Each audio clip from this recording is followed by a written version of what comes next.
Salve, salve, salve, minha rapaziada, parando aqui para gravar mais um vídeo para vocês, graças a Deus, muito trabalho, muita coisa sendo feita nos bastidores aqui, mas eu consegui hoje parar para gravar um vídeo, deu tudo errado com as minhas previsões para as oitavas de final da Copa do Mundo, então a gente vai conversar um pouquinho sobre o que aconteceu lá, qual a minha opinião sobre as partidas que aconteceram, e a gente também vai tentar de novo fazer aquele exercício de pensar como é que vai ser as fases de quartas de final agora, elas começam hoje. Daqui a pouquinho vai ter partida entre Marrocos e França. Então a gente vai trocar uma ideia antes de começar as partidas para a gente entender qual foi o cenário e o que aconteceu, beleza? Então já deixa o seu like, se inscreve no canal para a gente continuar crescendo juntos aí, para a gente ter cada vez mais conteúdo, conseguir me sentir mais motivado para produzir e também trazer mais assuntos para a gente dialogar, conversar aqui, tá bom? Então vamos embora, sem muita enrolação, vamos para cá, ó. Esse aqui é o cenário atual do que aconteceu na Copa do Mundo. O Brasil perdeu contra a Noruega, México perdeu para a Inglaterra, a Argentina passou, como eu achei que haveria de passar também, e a Colômbia foi eliminada aqui. França passou do Paraguai, o Paraguai jogou até muito bem. Marrocos passeou diante do Canadá, como eu havia dito. A Espanha passou num jogo muito duro contra Portugal. Aqui tinha possibilidade de resenha, foi um jogo muito duro, muito bom. E aqui me surpreendeu a Bélgica ter sido muito melhor que os Estados Unidos, tá? Eu fiquei bem surpreso. Eu não vou perder muito tempo falando das demais partidas, não. Eu vou me debruçar para falar um pouco mais sobre o que eu achei de Brasil e Noruega, tá? Porque que o Brasil perdeu, na minha opinião, aqui a situação. Eu fiquei alguns dias sem postar, inclusive, porque eu queria ver opiniões de outros especialistas, pessoas que sabem mais do que eu, que estão lá no dia a dia e viram a partida em loco para saber qual que era a opinião deles, né? Porque assim, pessoalmente, na hora eu tava muito frustrado, eu tava muito aflorado de emoção, assim, então eu não queria gravar nada cheio de emoção e acabar até botando os pés pelas mãos. Assim, no primeiro tempo, eu vou concordar com a maior parte dos analistas que falaram, né, de que o Brasil ele não teve um primeiro tempo ruim. Eu entendo hoje a estratégia do Ancelotti, né, vários especialistas disseram aí que foi uma ideia de evitar que o Haaland corresse, realmente evitar que o Haaland saia em velocidade era importante, porque os defensores do Brasil não são nem um pouco próximos da velocidade que o Haaland tem em nenhum dos setores, né? Tanto das laterais como os zagueiros, eles não conseguem se comparar com o Haaland em velocidade. Então eu entendi a estratégia do Ancelotti de deixar a Noruega ficar com a bola e a gente tentar administrar o jogo ali. E a gente foi até bem, né? Tivemos boas chances. Eu acho que o Brasil ele foi mais incisivo do que a Noruega no primeiro tempo. Porém, no segundo tempo, a Noruega meio que entendeu que poderia jogar da forma que quisesse, como bem entendesse. E isso acabou acontecendo. Eu acho que, inclusive, a substituição do Endrick foi uma boa substituição. Na hora fazia sentido. Porém, quando entra Neymar e Danilo, eu acho que aí a seleção já se perdeu completamente. E a gente já ficou com uma substituição por fazer, né? O segundo gol, inclusive, sai logo após a substituição. A entrada do Ederson no meio de campo ali. O gol sai logo ali porque ele vai passar algum tipo de recado. Fica desatento à partida, a bola chega no Haaland e 2-1.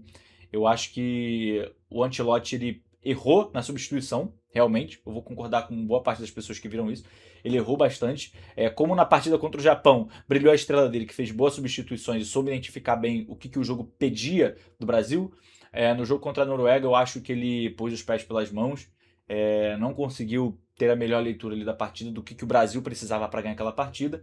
E acabou que o Brasil não conseguiu vencer como a gente gostaria, né? Falando especificamente agora de Neymar, porque Neymar tem que ser o assunto, eu não acho que o Neymar atrapalhou o Brasil, mas também não acho que ajudou tanto. Acho que as movimentações dele dentro de campo foram produtivas. Ele muito mais reclamou, muito mais encheu o saco, né, dos seus companheiros pedindo a bola do que ele de fato ajudou dentro de campo. Ele não conseguiu criar nenhuma jogada, não deu nenhum passe, não fez muito, ele não ofereceu muito à equipe. E com a entrada dele, o Endrick ficou deslocado e aí o Brasil ficou muito mal. Então a Noruega passa porque o time jogou melhor e a estratégia foi melhor para vencer do Brasil, né? Municiando o seu melhor jogador, que é o Haaland nesse caso. E o Brasil não foi eficiente em marcar esse jogador que a gente sabia que podia ser o grande diferencial da Noruega. Vamos ver agora como é que vai ser contra a Inglaterra. E agora para as quartas de final, vamos começar aqui por França e Marrocos. Esse jogo aqui, a minha esperança é que o Marrocos passe, porque eu não gostaria que a França avançasse. né? Eu prefiro ver Marrocos passando aqui, uma seleção agradável de se ver jogar, com bons jogadores. Eu acho que tem condições de bater de frente com essa França aqui num dia bom. Se Marrocos estiver hoje num dia bom, Marrocos consegue bater de frente com a França. Se a França entrar num dia muito bom, num dia bom, vai vencer do Marrocos independente da fase que Marrocos estiver jogando. A minha expectativa é que a França entre numa rotação um pouquinho mais abaixo e Marrocos entre ali dando o máximo do máximo do máximo para conseguir passar. Eu acho que essa é a única forma de Marrocos conseguir passar, sendo muito superior à França em vontade, em resistência física, em tudo. Eu acho que o Marrocos vai precisar do a mais para vencer aqui. Como qualquer equipe vai precisar para vencer da França. Acho que a França é a única equipe que não mostrou em nenhum momento dessa competição um ponto fraco. A França tem sido muito sólida durante toda a Copa do Mundo. Espanha e Bélgica aqui eu acredito que vai ser. Olha, eu nem sei exatamente o que eu acredito para essa partida aqui, sendo bem sincero. Eu acho que a Espanha tem um elenco muito melhor, é um elenco mais jovem, mais rápido, e isso pode ser uma vantagem contra a Bélgica, mas a Bélgica tem mostrado que ela sabe não só jogar em vantagem, como se recuperar na fase mata-mata. A Bélgica parece outro time no mata-mata.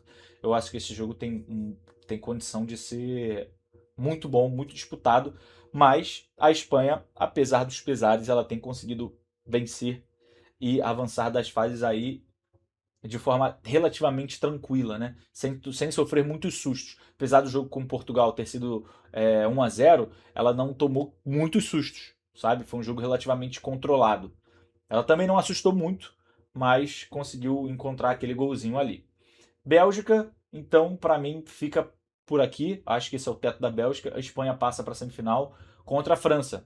Não sei se eu lembrei de falar, mas eu acho que vai ser Espanha e França aqui, como muita gente já tinha antecipado lá no início da Copa do Mundo, antes da Copa do Mundo começar. Noruega e Inglaterra. Eu acho que a Noruega aqui não vai ter um jogo tão fácil quanto o Brasil. Acho que o Brasil mostrou que simplesmente entregar a bola para a Noruega não vai ser a melhor forma de enfrentar essa Noruega. Eu acho que a Inglaterra vai querer ficar com essa bola, vai querer pressionar a Noruega lá em cima, e aí o Haaland pode, né, numa dessas, encontrar boas oportunidades de fazer gol. Eu acho que esse jogo aqui pode ser um 2-1, 3-2. Acho que vai ser um jogo muito bom, ou até 1-0. Porque tudo pode acontecer. Aqui é muito difícil prever o que pode acontecer nessa partida, porque são duas equipes que gostam de ter a bola e que tem dois atacantes fora de série. Há quem acredite que o Harry Kane é um jogador mais completo que o Haaland. Eu acredito também nisso, tá? Eu também acredito que o Harry Kane é um atacante mais completo que o Haaland. Porém, o Haaland ele vive a melhor fase no centroavante hoje, né? Eu acho que basta uma bola e ele consegue botar no gol. E então assim, não dá pra gente tirar mérito desse tipo de jogador. Eu acho que o Haaland ele vive uma fase extremamente qualificada, ele tem um atacante muito preciso. Contra o Brasil ele só teve duas finalizações foram gols. Então a gente está falando desse nível de jogador. O Harry Kane não fica muito atrás, ele também acho que precisa de poucas bolas, mas e tem um elenco melhor por trás dele jogando, né? Mas parece ser um elenco meio preguiçoso. A ver, eu acredito que a Inglaterra passa, mas eu vou torcer para a Noruega. Eu acredito que a Inglaterra passa.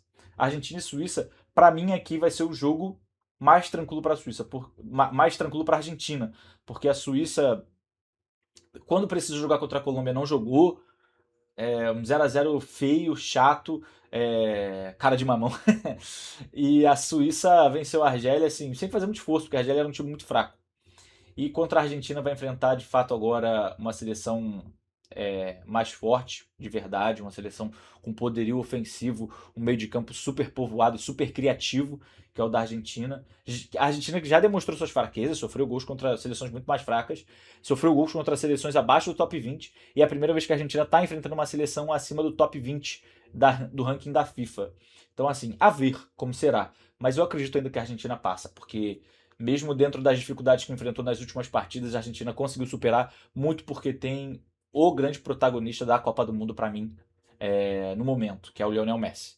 É o único jogador que eu posso dizer assim que sozinho ele consegue resolver uma partida. Eu acho que dos outros grandes protagonistas aqui, sozinhos, eles não sei se eles têm tanta condição. Eu acho que o que mais tem condição para fazer isso é o Mbappé. Tem condição de sozinho resolver a partida, mas não é muito do feitio. O Mbappé ele é muito acionado por Olise, por Barcola, por Doué. Ele é muito acionado por esses jogadores, Rabiot, enfim, Cherki. E o Messi ele cria as jogadas, né? Geralmente ele cria todas as jogadas da Argentina. Então eu acho que ele é o grande personagem e eu acho que a Argentina passa por isso, por poder contar com um jogador como Lionel Messi, um jogador tão potente. E aí ficaríamos assim na semifinal: França, Espanha, Inglaterra e Argentina. Eu adoraria que fosse Espanha e Marrocos contra Noruega e Argentina, mas eu acho que não é isso que vai acontecer. E você, o que você achou da minha opinião, das minhas previsões para essa fase agora de mata da Copa do Mundo? Deixa aí no seu comentário o que você achou, deixa o seu like também no vídeo para dar aquele apoio pro canal. E tamo junto, pessoal. Até o próximo vídeo e vambora!